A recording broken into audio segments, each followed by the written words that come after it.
తెలుగుదేశం వారికి ఇంతకుముందు వైసీపీ వారికి చెప్పింది మీకు గుర్తుండే ఉంటుంది. నెల్సన్ మండేలా స్టోరీ చెప్పాను, గుర్తుంది కదా. నెల్సన్ మండేలా మీద ఉచ్చబోసేవాడు ఒకడు వచ్చి, ఓ జైలరు, దీని చేత పని చేయిస్తూ మధ్యలో వచ్చి కావాలని, అంటే దారుణమైన అవమానం అన్నమాట అది. అతను ఒక రెస్టారెంట్కి నెల్సన్ మండేలా ప్రెసిడెంట్ అయిన తర్వాత వెళ్తే ఓ మూల ఒకడు వణికిపోతుంటే మండేలా పక్కన ఉన్న సెక్యూరిటీ వాళ్ళతో అతను ఎలా తీసుకురా అని చెప్పాడు. అతను వెంటనే లేచి వణికిపోతూ బాబు అని వీళ్ళు వెళ్ళగానే వాడు ఇంక అయిపోయింది నా లైఫ్ అనుకున్నాడు. తీసుకొచ్చి కూర్చోబెట్టారు. తినన్నాడు. ఏం బాగున్నావా అని అడిగాడు. వాడికి భయం వేసి అలా అయిపోతున్నాడు అని వీటితో కలిసి వీటి టేబుల్ మీద భోజనం చేశారు, మండేలా గారి టేబుల్ మీద. బయటకు వచ్చాక ఆ సెక్యూరిటీ వాడు ఎవడో క్లోజ్ వాడు అడిగట్టు, ఏమండి ఎవరతను అలా వణికిపోతున్నాడు, మీరు భోజనం పెట్టించారు. అప్పుడు చెప్పాట, నేను జైల్లో ఉన్నప్పుడు నా చేత రోజు పని చేయించేవారు తవ్వటాలు ఇవన్నీ. ఆ తవ్వుతున్నప్పుడు మంచినీళ్ళు అడిగాను అనుకో, వీడు వచ్చి నా మీద వచ్చపోసేవాడు. ఎందుకే అంత కర్కశత్వం అన్నా సరే పరిపాలకుల దగ్గర మంచి పేరు రావాలనే ఉద్దేశంతో చేసేవాడు. మరి ఏంటి వాడిని అలా చేసేవా, తీసుకొచ్చి పోనీ వదిలేసి ఇగ్నోర్ చేయడం వేరు, వాడిని తీసుకొచ్చి అలా ఆర్డర్ చేసేవేంటి అడిగితే చెప్పాట.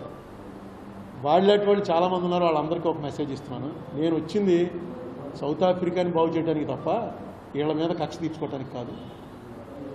మెసేజ్ వెళ్తుంది. మనం అంత చేసినా సరే అతను ఏం పెట్టుకోలేదురా మనసులో అని. అప్పుడు ఆ రోజున జగన్కి చెప్పాను. ఇది జగన్ ముఖ్యమంత్రి అవగానే ఇక్కడే ఇదే ప్రెస్ మీట్లో ఇదే ప్లేస్లో జగన్కి చెప్పాను. జగన్ పార్టీకి చెందిన వాళ్ళందరూ నన్ను తిట్టారు. నువ్వు చంద్రబాబుకి చెప్పావా జగన్ అనేటప్పుడు లోకు నీకు, అంటే జగన్ కక్ష సాధిస్తున్నాడని చెప్తావా అని. ఈవేళ సనాతన ధర్మానికి చెందినటువంటి పార్టీ అధికారంలో ఉంది కాబట్టి, అంటే బీజేపీ కూడా ఉంది కాబట్టి, మహాభారతంలో ఇది భగవాన్ వాచ్ అండి. మహాభారతంలో అర్జునుడు, కృష్ణుడు, వైశంపాయనుడు, వేదవ్యాసుడు వీళ్ళందరూ మాట్లాడతారు. ఇది డైరెక్ట్గా భగవాన్ మాట్లాడింది. ఏమని? శపథా యత్కృతం పుణ్యం శప్యమానంతు గచ్చతి, శప్యమానస్య యత్ పాపం శపంతు మనుగచ్చతి. దేవుడు చెప్పాడు డైరెక్ట్గా. ఏమని? నిన్ను తిట్టేవాడు నాడే వాడి పుణ్యమంతా నీకు వచ్చేస్తుంటాడు. నన్ను తిట్టేవాడు పుణ్యం ఏంటంటే ఎదవాడు పాపాత్ముడు అందుకే తిడుతున్నాడు, వాడికి పుణ్యం ఏముంటుందంటే ఇంకో వెసులుబాటు ఇచ్చారు. తిట్లు తినేవాడి పాపం ఏదైతే ఉంటుందో ఆ మొత్తం తిట్టేవాడికి వెళ్ళిపోతుంది. వాడి పుణ్యం మనకు వచ్చేస్తుంది, మన పాపం వాడికి వెళ్ళిపోతుంది. ఇది మనసులో పెట్టుకోండి. ఏటో మొన్న చూశాను, ఎవరో సినిమా ఆయన పేరేంటి, ఒక ఆయన అలా మొత్తం ఇండియా ఆంధ్రప్రదేశ్లో ఉన్న అన్ని పోలీస్ స్టేషన్లో కేసులు పెట్టేసి పోసాని ఆంధ్రప్రదేశ్లో ఉన్న అన్ని చోట్ల పెట్టేశారు. పెట్టేసి అక్కడి నుంచి ఇక్కడికి ఏంటి రాధన చేసిందంటే మీడియా ముందుకు వచ్చి తిట్టాడు. తిట్టేందుకు వేరే సెక్షన్లు ఉంటాయి. ఏ సెక్షన్ పెట్టారు తెలుసా? 111. ఒక్కసారి 111 అన్నది మీరు చూసినట్టయితే కొత్తగా వచ్చింది ఆ సెక్షన్, ఇంతకుముందు లేదు. ఈయన మోడీ గారు వచ్చిన తర్వాత దీని పేరు కూడా మార్చేశారు. ఇప్పుడు భారతీయ న్యాయ సంహిత అనేది పెట్టారు, బిఎన్ఎస్ పెట్టి దాంట్లో ఒక సెక్షన్. నేను మొన్న చూశాను ఈ 111 సెక్షన్ ఎక్కడికి రాని. దాని ప్రకారం ఎవరి మీద పెట్టచ్చు అంటే ఈ సెక్షన్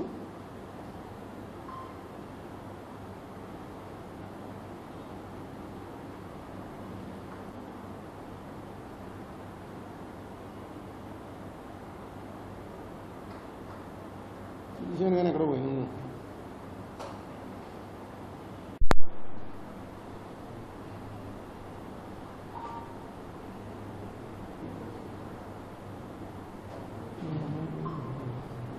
చెప్తారండి, వస్తాను. దీనికి ఇది లేదు కదా, వైఫై లేదు, పెట్టాను, వస్తుంది. 111 సెక్షన్ పెట్టేశారు. పెట్టేసి మొత్తం తిప్పారు. నాకు అనిపించింది ఇది శపమానం. ఇది ఒకసారి పెట్టుకోండి, శపమానం ఒకసారి వినండి. తిట్టిన వాడు వేరే కేసులు ఉన్నాయి, డెఫమేషన్లు ఉన్నాయి, ఇంత భయంకరంగా చేయక్కలేదు. అలాగే ఇప్పుడు ఆంజనేయులు గారి ఉంది. ఆంజనేయులు వచ్చాడా?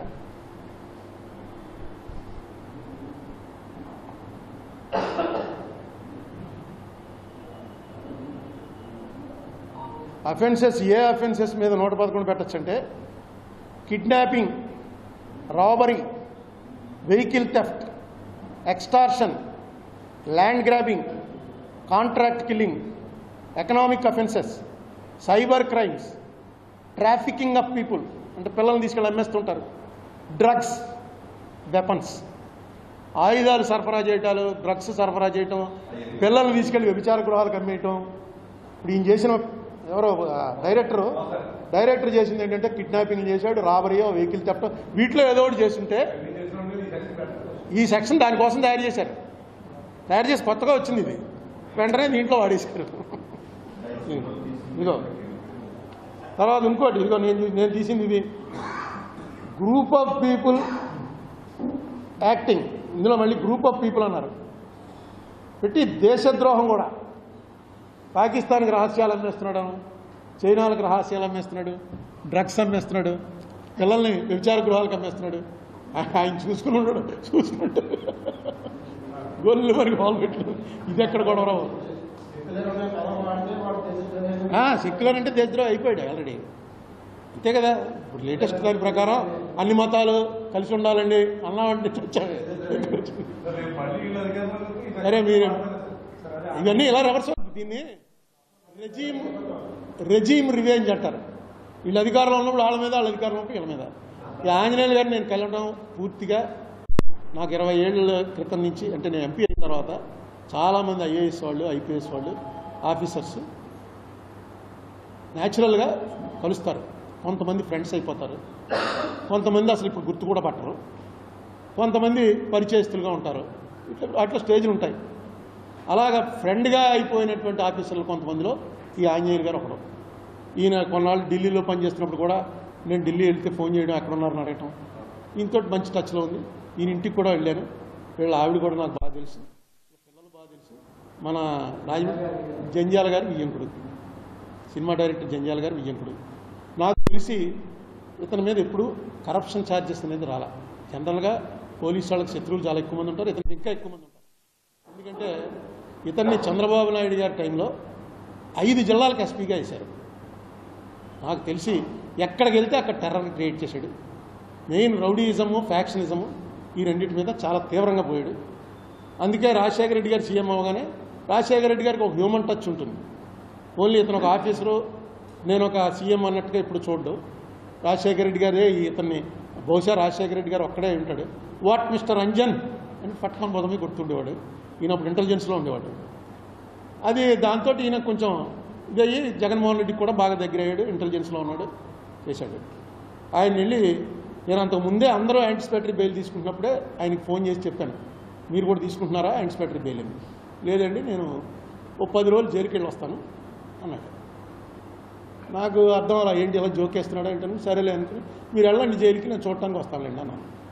ఆయన నవ్వేశాడు, నేను నవ్వేశాను. నాకు ఆ మాట గుర్తుండిపోయింది. నేనేమనుకున్నానంటే ఆ లెవెల్ వాడిని పంపితే రాజమండ్రి పంపుతారనుకున్నాను. డీజీ లెవెల్ నాకు తెలిసి ఇండియాలో ఇతను అక్కడ ఫస్ట్ అరెస్ట్ అయినాడు. డీజీ లెవెల్ వాళ్ళు ఎవరిని అరెస్ట్ చేయలే ఇప్పటివరకు. ఫస్ట్ మ్యాన్ అరెస్ట్ అయ్యి జైలుకి వెళ్ళినవాడు. అరెస్ట్ అయ్యారేమో తెలియదు కానీ బెయిల్ ఇచ్చేస్తారు, జైలుకి వెళ్ళాడు. తర్వాత అతను అరెస్ట్ అయ్యి లోపల ఉన్నాడని తెలిసినప్పుడు మనం చూడటానికి వెళ్ళాను. ఎందుకంటే బాబు ఎండలో పడి ఎలా వచ్చారంటే, నేను మాట అన్నాను కదా చూడటానికి వచ్చాను అంటే, ఇంకా కొన్నాళ్ళు కొంచెం వర్షాలు పడ్డాక రావాల్సిందండి అంటే, ఇంకా ఎన్నాళ్ళు ఉంటావా బాబు అన్నాను. అప్పుడే ఎక్కడ వదులుతారు ఉంచుతారు. నేను మెంటల్గా ప్రిపేర్ అయ్యాను. ఓకే ఓకే అప్పుడే ఆవేళ ఏదో ఏపీ పేపర్లో ఈనాడులో ఏదొస్తే అది మొన్నటి చేస్తారు వాళ్ళు. ఈనాడులో ఏదొచ్చినా మొన్నటి అది జరుగుతుందన్నమాట. సర్వీస్ కమిషన్లో ఏదో జరిగిందని చేస్తారు, సరే పెడతారు. నాకు అర్థం కాని విషయం ఏంటంటే ఈ పర్టికులర్ కేసులో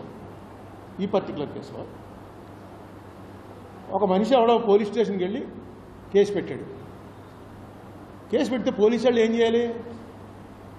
కేసు రిజిస్టర్ చేసుకోవాలా, లేకపోతే వీడు మనిషి మంచివాడు కాదని, సరైనడు కాదని అని కేసు రిజిస్టర్ చేయకుండా ఆగడానికి పోలీసులకు హక్కుందా? పోలీసు వాళ్ళకి ఒక కేసు పెట్టాడు ఎవడో వచ్చి ఒక అమ్మాయి మీద.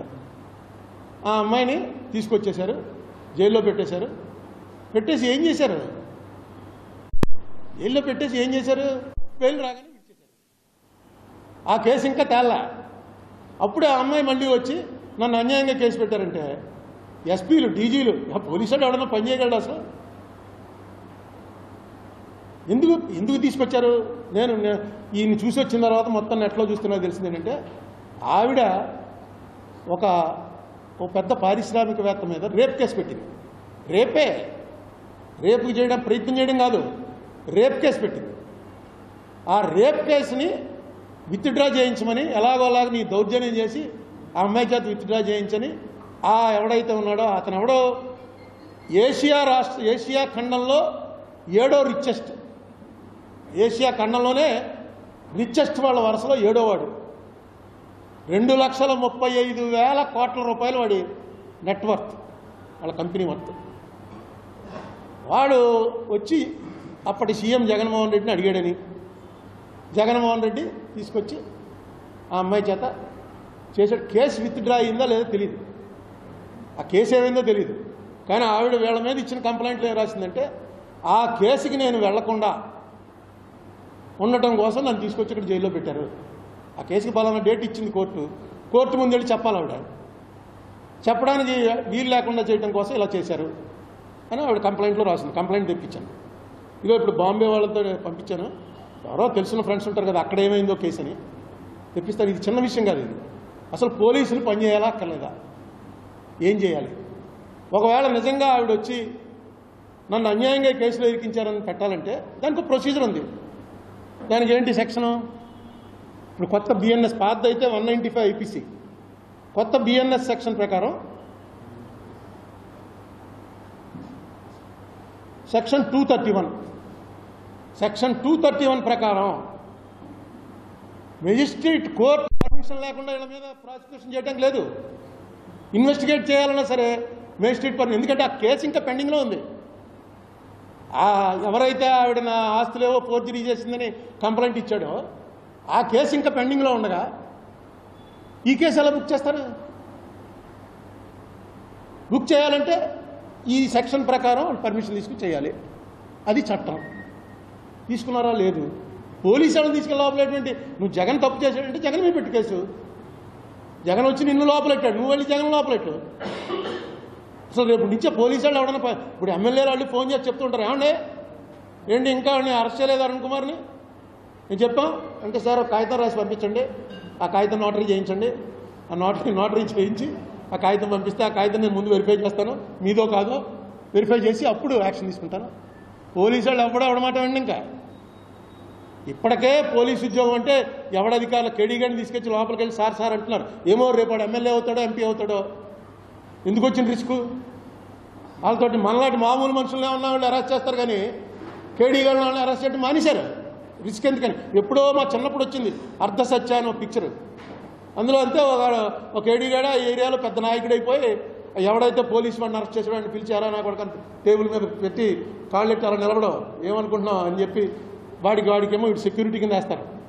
మంచి సినిమా చూడండి, ఉంది అర్ధ సత్య, ఓంపురి యాక్ట్ చేశాడు, గోవింద్ నిహలాని. జరుగుతోంది అది. వీళ్ళని తీసుకెళ్ళి లోపలేశారు. డీజీ లెవెల్ వాడిని. డీజీ అంటే ఇంకేముంది, ఇంకా డీజీ అంటే అయిపోయిన టాప్ లెవెల్కి వచ్చేసాడు అతన్నే.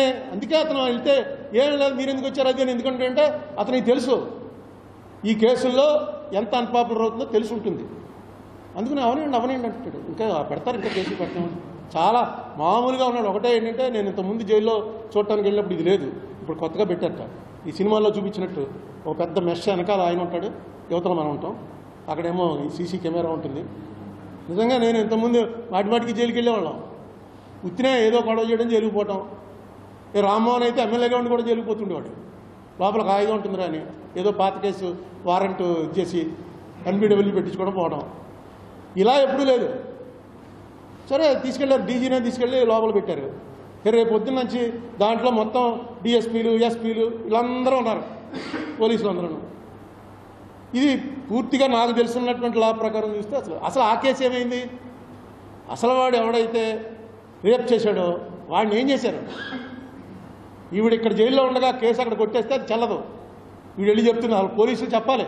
ఆవిడ లేదు, ఎందుకంటే బొంబాయి పోలీసులే అరెస్ట్ చేసి వాళ్ళకి అప్పచెప్పారు. వీళ్ళు వెళ్ళి అరెస్ట్ చేయడానికి లేదు. అక్కడికి వెళ్ళి బొంబాయి పోలీసులకి వారెంట్ పట్టుకెళ్ళి ఇస్తారు, బొంబాయి పోలీసులే అరెస్ట్ చేసి వాళ్ళకి అప్పచెప్తారు, రాంతకం పెట్టి.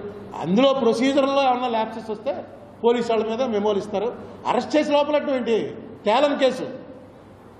ఆ కేసు తేలిపోయి ఆ కంప్లైంట్ ఇచ్చినటువంటి అమ్మాయి మీద కంప్లైంట్ ఇచ్చిన వాడు అంతా కూడా తప్పే అని తేలినా రివర్స్ ప్రాసిక్యూషన్ ఉండదు. దానికి మళ్ళీ సివిల్ లా ఆఫ్ టార్ట్స్లో ఉంటుంది. కాంపన్సేషన్ క్లెయిమ్ చేసి వాళ్ళ దగ్గర వసూలు చేయొచ్చు పోలీసుల్ని అందరి మీద అప్పుడు కేసు పెట్టచ్చు. ఇంకో విచిత్రం ఏంటంటే పోలీసులు కాన్స్పిరసీ చేశారట. పోలీస్ స్టేషన్లో పోలీసులు చేసేదే కుట్ర. రోజు వాళ్ళు కూర్చొని చేసే పని ఏంటండి? ఎస్పీలు డిఎస్పీలు అందరూ ఎందుకు స్టేషన్లో కానిస్టేబుల్స్ వీళ్ళు సరిపోరా? వీళ్ళందరూ కూర్చుని ఇదిగోనండి పలానా వాడండి అరుణ్ కుమార్ అన్నవాడు ఇలా నేరాలు చేసేస్తున్నాడండి, ఊర్లో తిరుగుతున్నాడండి, ఆడికేమో ఇక్కడ ఎమ్మెల్యే సపోర్ట్ అండి, ఎంపీ సపోర్ట్ అండి, ఏం చేయాలండి అంటే నువ్వు జాగ్రత్తగా వాచ్ చెయ్యి. ఆడి దగ్గర వాళ్ళ ఇంట్లో పనిచేసే వాచ్మెన్ అడిగాడు ఊరు వెళ్తున్నప్పుడు జాగ్రత్తగా చూసుకుని ఏ కొవ్వూరు దాటిన తర్వాత తక్కువ కారు వచ్చేసి లాక్కెళ్ళి పక్కనే ఉన్న నల్లజల పోలీస్ స్టేషన్లో పారేసి ఫుల్ కోటింగ్ ఇచ్చేయండి.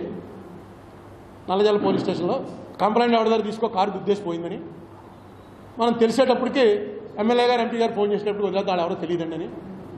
ఏం చేస్తారు పోలీసులు? బోల్డ్ పోలీసులు చేసేంత చేయకపోతే మనం బతకలేము. పలుకుబడి ఉన్నవాడు కనుక వాడు ఏమైనా చేయగలను అనుకుంటే మనం బతకగలమా? మనకేం పలుకుబడింది? రోడ్డు మీద తిరగలమా? చేస్తారు పోలీసులు. అందులో ఎక్స్ట్రీమ్లు ఉంటాయి. ఎక్స్ట్రీమ్ చేసిన వాడు దొరుకుతూ ఉంటాడు, వాడిని పట్టుకెళ్తూ ఉంటారు. ఇప్పుడు నక్సలైట్లు ఉంది, నక్సలైట్తో వెళ్ళి పోలీసులు రాజీ పడలేరా? వాళ్ళకి తెలీదా? వెళ్ళిపోయి ఆ నక్సలైట్లు వాళ్ళతో ఫ్యామిలీస్తో రే మిమ్మల్ని ఏం చేయరా బాబు, మమ్మల్ని ఏం చేయొద్దని చెప్పని కుట్ర. నక్సలైట్లు కాల్చడం అంతా కుట్రే.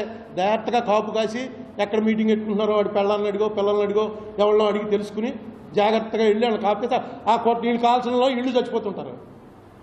నక్సలైట్లను చంపడానికి వీళ్ళంతా కుట్ర చేశారు. ఇంకా విచిత్రం ఏంటంటే ఒక ప్లేడర్ గారితో కలిసి కుట్ర చేశారట. ప్లేడర్ కుట్రేంటి అసలు? ప్లేడర్ అలా అయితే కోర్టులో జడ్జి గారు ప్లేడర్ కలిసి కుట్ర చేసి శిక్షలు వేసేస్తున్నారండి. కుట్ర అన్న పదానికి 120B అన్న పదానికి పోలీసుల మీద తీసుకొచ్చి పెట్టడం అనేది ఏం చెప్తాం అండి? ఖచ్చితంగా చెప్తున్నాను కదా, శపమానం గచ్చతి. అది వాళ్ళకి ఎక్కలేదు. ఇప్పుడు ఎక్కితే వాళ్ళ కంట్రోల్ అవుతారు.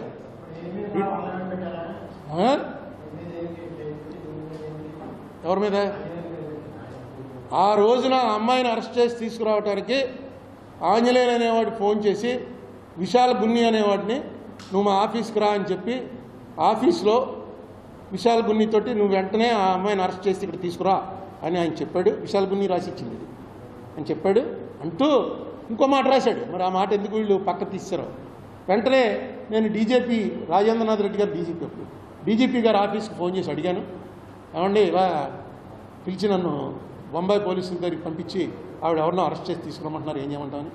ఆయన గో అహెడ్ అని చెప్పిన తర్వాతే అరెస్ట్ చేసి తీసుకొచ్చాము. డీజీపీని వదిలేశారు. ఎందుకంటే డీజీపీ మీద లేదు వాళ్ళకి. సరే అంటే ఈ కేసు నిజంగా ఆంజనేయులు గారు లోపల ఉన్నందుకు ఏమండి పిఎస్ఆర్ అనేది బాబులు అసలు చాలా ఇది ఏంటంటే మీరు వచ్చేసారు మా ఆవిడని వాళ్ళని పిల్లలు ఎవరిని రావద్దని చెప్పాను, మా ఫ్యామిలీ ఎవరూ చూడడానికి రాక్కర్లేదు అని చెప్పి మీరు వచ్చేసారు ఇంటికి బాబు. నేను మాట ఇచ్చాను కదా జైల్లో ఉంటే చూడటానికి వస్తానని. అంటే రాజమండ్రికి తీసుకొస్తా అన్నారు. అయితే ఈ ఎండలో పడి ఎందుకు వచ్చారన్నాడు. ఏముంది పర్లేదండి ఏసీ కారే కదా. ఏంటి సంగతి ఏంటంటే అదో బెయిల్ వచ్చేస్తుంది అనుకున్నాను. బెయిల్ వచ్చేస్తున్నామని వచ్చేలోపు అనుకున్నాను. బెయిల్ ఏమి రాదండి, ఇంకా పెడతారు, ఇంకా కేసులు చాలా పెడతారు. ఏంటి ఏమండి ఇంకా పెడుతున్నారుగా. ఇప్పుడు ఏదో ఏపీఎస్సీ చైర్మన్గా ఉన్నప్పుడు కేసు పెడతారు. గ్రూప్ 1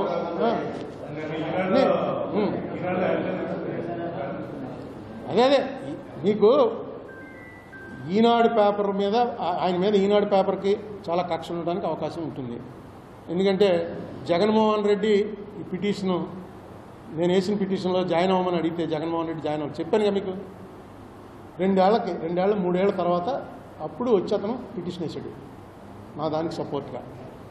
సహజంగా వీళ్ళు ఏమనుకుంటారంటే ఇది ఆంజనేయులు చేయించాడు అనుకుంటారు. ఎందుకంటే నేను 2006లో ఇది బయటికి తీసుకొచ్చినప్పుడు ఆంజనేయులు డీఐజీగా ఉండేవాడు. ఆయన అరవిందరావు దగ్గర, అరవిందరావు గారు డీజీ, ఆంజనేయులు గారు డీఐజీ. ఈ కేసు ఆయనకు అప్పటి నుంచి తెలుసు. అంచేత ఆయన చెప్పి చేయించాడేమో అని అనుకోవడం. రామోజీరావు గారి వైపుకి ఈనాడు వైపు కన్నెత్తి చూసిన వాడి కళ్ళు పీకేస్తామనే మెసేజ్ ఇవ్వటమే ప్రభుత్వం యొక్క ధర్మం. వాళ్ళకున్న స్నేహం అటువంటిది. సో దానివల్ల చేసి ఉండొచ్చు. దేనివల్ల చేస్తున్నా ఇప్పుడు ఆంజనేయులు గారు లోపలికి వెళ్ళిపోవటం వల్ల వచ్చిన ప్రమాదం అని కాదు. పోలీస్ వ్యవస్థ మీద ఇది ఎలా ఉండబోతుంది. పోలీసు ఒక కేసు ఇప్పుడు నేను అనుకోవడం ఇది చాలా పెద్ద డిబేట్ కదా. నాకు బాంబే నుంచి ఆ పేపర్స్ రాగానే మళ్ళీ చెప్తాను, పెద్ద డిబేట్కి దారితీస్తుంది. ఇది చిన్న విషయం కాదు. ఒక డీజీని తీసుకెళ్ళి పెట్టడం, నాకు ఒక డీజీ గుర్తుంది, ఎవరో గిల్ అని పంజాబ్లో ఎంఎస్ గిల్ అనే కేసు నాకు బాగా గుర్తు. ఎందుకంటే ఎంఎస్ గిల్ నా లెక్క ప్రకారం అయితే భారతరత్న ఇవ్వాలి అతనికి. పంజాబ్ మొత్తం మిలిటెన్సీని సింగిల్ మ్యాన్, ఇంకెవడో రెబీరో గారు చేశాడు కానీ చేయలేపాడు రెబీరో. ఎందుకంటే రెబీరో సిక్కు కాదు, వాళ్ళు ఎవరో దగ్గరికి వచ్చేవారు కాదు, రెబీరోని కూడా శత్రుఘ్ని చూసేవారు. ఆ వేళ ఇతను సిక్ అయి ఉండి ఇతను వెళ్ళి అక్కడ డీజీగా జాయిన్ అయ్యి మొత్తం ఒకటే మాట స్టేట్మెంట్ ఇచ్చాడు. ఎవరెవరికైతే బింద్రన్వాలా అమృతధార అని ఒకటి ఇచ్చాడో, అంటే ఒక ఓత్ తీసుకున్నాడు, మీరు ఖలిస్తాన్ కోసం ప్రాణాలు ఇవ్వడానికి సిద్ధంగా ఉండాలి అని. వాళ్ళందరి ప్రాణాలు పోయే వరకు పంజాబ్లో శాంతి రాదు అన్నాడు. డైరెక్ట్గా సిక్ అయ్యింది. మొత్తం డబ్బులు ఖర్చు పెట్టాడు, డబ్బులకు లొంగిపోయే వాళ్ళని డబ్బులతో కొనేశాడు. మేము మామూలుగా చేయలేదు. అతను ఏంట్రా అతను చేసింది తప్పు అంటే, ఒక పార్టీలో అతనికి అప్పటికి 60 ఏళ్ళు, ఓ పార్టీలో ఒక 40 ఏళ్ళు 45 ఏళ్ళు ఉన్న ఐఏఎస్ ఆఫీసరు, ఆ ఆఫీసర్ని పిర్ర మీద కొట్టేట. ఎందుకు కొట్టాడంటే ఫుల్ మందులో ఉన్నాడు. వాళ్ళకి తప్పు లేదు, పంజాబీ వాళ్ళకి ఫుల్ మందులో ఉన్నాడు, ఒకటి కొట్టాడు పిర్ర మీద. 10 ఏళ్ళు నడిచింది కేసు. 10 ఏళ్ళు నడిచి ఇతనికి జైలు శిక్ష చేశాడు. జైలు శిక్ష చేసిన తర్వాత మళ్ళీ అప్పీల్ చేసుకున్నాడు. ఏంటి నేను జైలుకు పోవాలా, ఇదే నేను చేసింది, ఇది తప్ప ఏంటి మా చిన్న పిల్లది అని ఏదో మొత్తం వినిపించాడు. ఆవిడ వదల్లా. ఆవిడ ఖచ్చితంగా ఏం లేదు, ఇటు జైలుకి వెళ్ళవలసిందే, క్షమాపణ చెప్తాడంటే నాకు క్షమాపణలు కాదు, జైలుకి వెళ్ళవలసిందే అని పట్టుకుంది.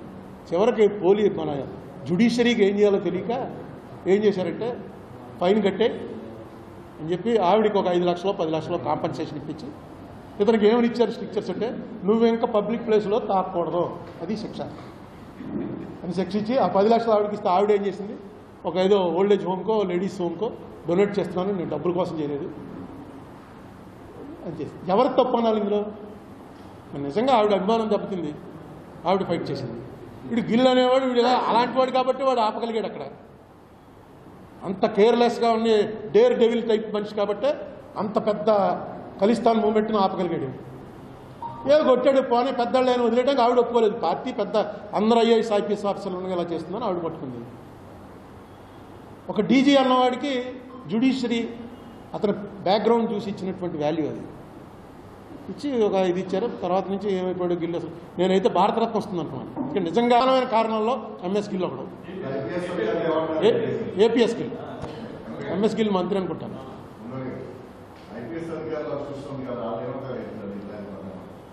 అంటే ఇప్పుడు మామూలుగా అన్నీ కూడా మన ఆంధ్రప్రదేశ్కి సంబంధించిన పోలరైజేషన్ వచ్చింది. ఐపీఎస్లో ఒక గ్రూప్ తెలుగుదేశం, ఒక గ్రూపు వైసీపీ, అలా పోలరైజేషన్లో ఉన్నారు. కానీ ఇది ఆఫీసర్ల యూనియన్లు ఇవి కాదు, ఇది అసలు లీగల్ పాయింట్. మరి ఎందుకు రైట్ చేయలేదో వాళ్ళు మొన్న కోర్టులో నాకు అర్థం కాల. కోర్టులో రైట్ చేయాలి, అసలు ఎలా అరెస్ట్ చేస్తారండి? నువ్వు ఒకటి మాట మాత్రం జడ్జి గారు అన్న మాట ఒకటి, అప్పుడు హైకోర్టులో అన్నాడో జిల్లా కోర్టులో అన్నాడో ఎక్కడ అన్నాడో కానీ జడ్జి గారు ఒక మాట అన్నట్ట, ఒక కామెంట్ బెంచ్ మించి, అసలు మీరు కేసు చదివి తీసుకొస్తున్నారా, కేసు అంతా చదువుకుని తీసుకొస్తున్నారా, ఊరికే అరెస్టు తీసుకురావటం రిమాండ్ ఎందుకంటే రొటీన్ అని అడిగారని చెప్పి ఎవరు చెప్పారు, ఎవడో పంపించండి. సో డెఫినెట్గా this is going to be A larger debate. ఇలా చేయటం వితౌట్ కోర్టు పర్మిషన్ తీసుకురావటం, పోలీసుల్ని ఒక రకంగా పార్టీ కార్యకర్తలుగా మార్చేసే ప్రయత్నం చేస్తే మామూలు జనం పరిస్థితి, ఏ పార్టీకి సంబంధం లేని జనం. ఇప్పటివరకు నాకు తెలిసి పోలీసు వ్యవస్థ మీద ఎన్ని రకాల విమర్శలు ఉన్నా, బ్యాడ్ కామెంట్స్ ఉన్నా, ఏమున్నా, వరల్డ్లో మోస్ట్ పవర్ఫుల్ పోలీస్ ఎవరు అంటే ఇండియన్ పోలీస్.